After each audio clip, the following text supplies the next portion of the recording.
కాకినాడ జిల్లా Pithapuram circle Gollaprolu police station పరిధిలోని మన తాడిపత్రిలో జంట హత్యలు హత్యాయత్నం చేయబోయినటువంటి పిటిషన్ మేరకు ఎవరైతే రంపం శివదుర్గ ఆయన ఇచ్చినటువంటి ఫిర్యాదు మేరకు మా జిల్లా ఎస్పీ గారు అయినటువంటి బిందు మాధవ్ గారి ఆదేశానుసారం అలాగే ఏఎస్పీ గారు ఉత్తర్వుల ప్రకారంగా కేసు రిజిస్టర్ చేసి సారో దర్యాప్తుకి కూడా వచ్చి చెప్పడం జరిగింది. దీనికి సంబంధించినటువంటిది ఎవరైతే చనిపోయారో రంపపు శ్రీనివాసు అలాగే తోలేటి సూరుబాబు వీళ్ళ ఇద్దరిని కూడా బావిలో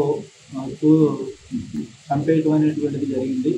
అలాగే ఇంకా కుంపట్ల సూరుబాబు అలియాస్ బాబ్జీని కొంగగొట్టు కాల దగ్గర తీసుకెళ్ళి హత్యాయత్నం చేయడానికి చేసి చంపబోయాడు అనేటువంటి దాని మీద కేసు రిజిస్టర్ చేసిన తర్వాత వెంటనే ఎస్ఎస్ని అందరినీ కూడా బృందాలుగా ఏర్పాటు చేసి దర్యాప్తులో భాగంగానే ఇవాళ మాకు వచ్చినటువంటి సాంకేతిక ఇన్ఫర్మేషన్ ప్రకారంగా ఎలాగైతే టెక్నాలజీని ఉపయోగించి అంటే సీసీ ఫుటేజ్ కానీ ఏదైతే కవర్ డంప్స్ ద్వారా కానీ ఉపయోగించిన తర్వాత ఈ హత్య అనేటువంటిది ఖచ్చితంగా ఈ ఫైనాన్షియల్ విషయంలో జరిగినటువంటిది అనేటువంటి ఒక నిర్ధారణకు వచ్చిన తర్వాత ఈ రోజుని మాకు రాబడినటువంటి సమాచారం ప్రకారంగా పిఠాపురం రైల్వే స్టేషన్లోని ముద్దాయి అనేటువంటి ఎవరైతే రంపం గంగాధర్ చేసినట్టుగా నిర్ధారించుకుని ఆయన్ని ఆ ప్లేస్లో అరెస్ట్ చేయడం అనేటువంటిది జరిగింది.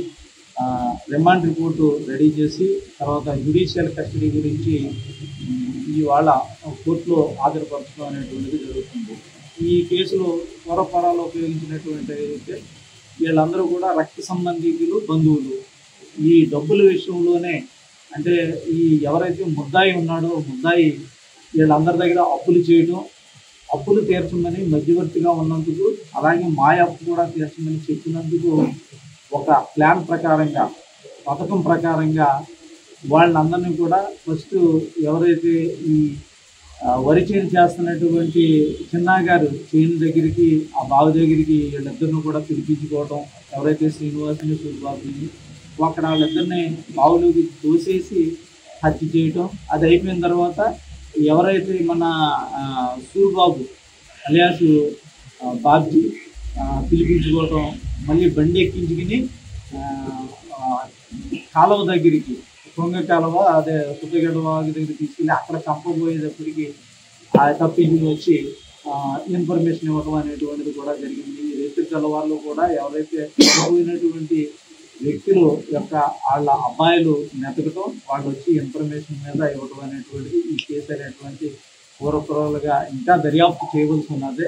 ఇందులో ఇంకా ఎవరైతే ఇన్వాల్వ్మెంట్ ఉన్నదో వాళ్ళందరినీ కూడా ఈ దర్యాప్తులో తెలిసిన మొత్తం వాళ్ళని కూడా కస్టడీలోకి తీసుకుని వాళ్ళు కూడా అరెస్టులు ఉంటాయి అనేటువంటిది కూడా తెలియజేస్తున్నాం. అలాగే ఈ ఫైనాన్షియల్ ఏదైతే డబ్బుల విషయం అనేటువంటి ద్వారా ఇది జరిగింది అనేటువంటిది మాకు ఖచ్చితంగా తెలవడం జరిగింది.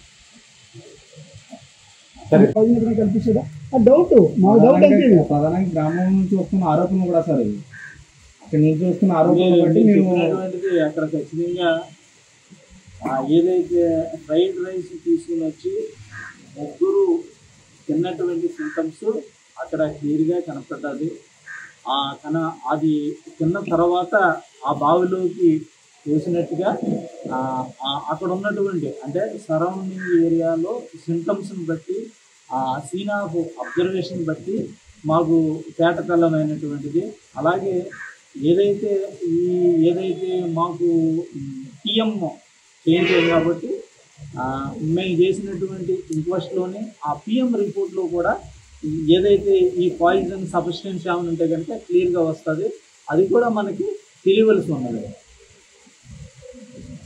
దీని నుంచి తప్పించుకున్న వ్యక్తి ఎవరైతే ఉన్నారో వ్యక్తికి థ్రెట్ ఉందని చెప్పేసి భావిస్తున్నాడండి. ఆయన భయభ్రాంతులు కూడా గురవుతున్నాడు. ఎవరైతే ముగ్గురులో ఒక వ్యక్తి తప్పించుకున్నాడో ఆ వ్యక్తి ఎవరైతే ఈ తప్పించుకున్నటువంటి బాబ్జీ ఎవరైతే సూరిబాబు తనతో కూడా మేము మాట్లాడటం జరిగిందండి. ఆ జరిగినటువంటి విషయం అనేటువంటిది కూడా మేము విచారించాం. వారి దగ్గర జరిగినటువంటి ఐ విట్నెస్లు కూడా మేము కూడా తీసుకుని దర్యాప్తు అనేటువంటిది కొంచెం గట్టిగా చేస్తామనేటువంటిది కూడా ఆయనకి భరోసా ఇవ్వడం జరిగింది. ఆయనకి సంబంధించినటువంటిది ఏదైతే ఆ భయానికి ఆయన గురవుతున్నాడో అది కూడా లేకుండా మేము సెక్యూరిటీ అనేటువంటిది కల్పిస్తామనేటువంటిది వాళ్ళకి వాళ్ళ ఫ్యామిలీకి కూడా మేము చెప్పడం అనేటువంటిది జరిగిందండి. రోజు కూడా మేము ఆ ఏరియాలోనే కొంచెం day and night BT system కూడా ఏర్పాటు చేసుకున్నాం. ఊళ్ళో కూడా కొంచెం ఎందుకంటే ఒకరి పక్కనే ఒకరే ఉన్నటువంటి రక్త సంబంధికులు ఇల్లులు, తర్వాత అక్కడ ఒకే చోట ఉన్నటువంటిది అనేటువంటిది కూడా మేము ఆ ఏరియాని అంతా కూడా మా పెట్రోలింగ్ బీటీ సిస్టంలో చూస్తున్నామండి. సార్ హత్యలు ఏ సమయంలో జరగవచ్చు? ఈ హత్యలు ఖచ్చితంగా ఏదైతే మన గజ్జాలమ్మ సెంటర్ ఉన్నదండి, ఆ సెంటర్లోంచి తీసినటువంటి వ్యక్తులు ఈవినింగ్ 7 o'clock వాళ్ళందరూ ఒకళ్ళ తర్వాత ఒకళ్ళు ఇక్కడ నుంచి బయలుదేరి వెళ్ళారు అనేటువంటిది చెప్పడం జరిగింది. అండ్